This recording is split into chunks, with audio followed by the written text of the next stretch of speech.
And to better understand this story, joining me now in studio is our senior international affairs correspondent, Owen Alterman. Owen, what more can you tell us about this incident?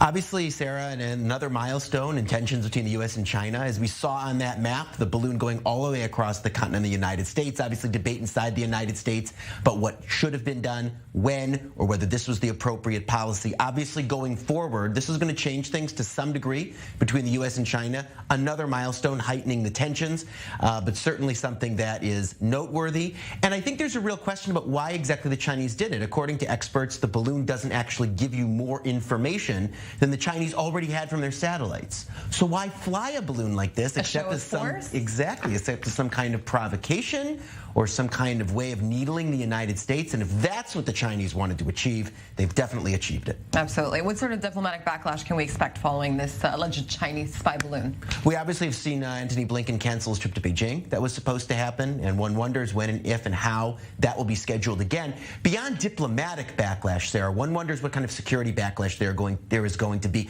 This balloon was first spotted not over Idaho or over Montana, but was first spotted over the Aleutian Islands off of Alaska, right? That chain of islands going across the Pacific, almost all the way to the Russian Far East. That's where this balloon was first sighted.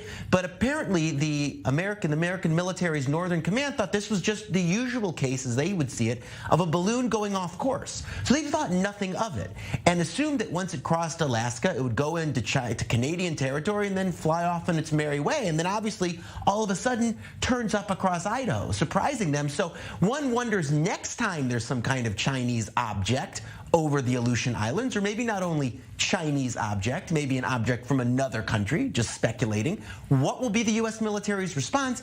And does this heighten the risk of some kind of mistake, of some kind of miscalculation? Because maybe policymakers and maybe military officials, officers, won't be willing to take the risk of an incident like this repeating itself. Absolutely. And Taiwan has also been chiming in. What can you tell us about their interest in this story and other third-party countries? Well, obviously, Taiwan is the most important of all third-party countries because, of course, it's being threatened by China.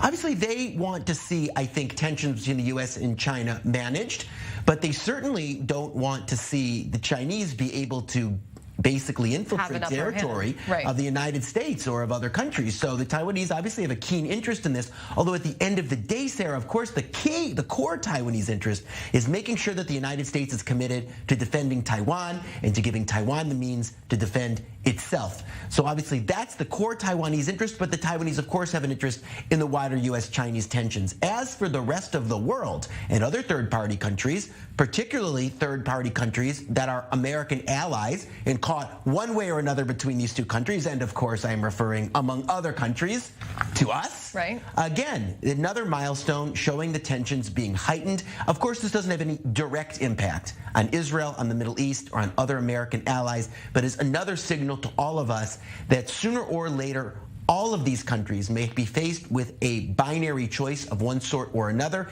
even if the U.S. and Chinese governments want to avoid that. We see that time and time again as these issues pop up here in Israel. Obviously, the Israeli government trying to carefully thread the needle, although of course protect the core Israeli interest of the alliance with the United States. But this is another incident showing the tensions being heightened, and again, having that heightening of tensions affecting the U.S.-Israel relationship and Israeli policymaking and the policymaking of American allies around the world.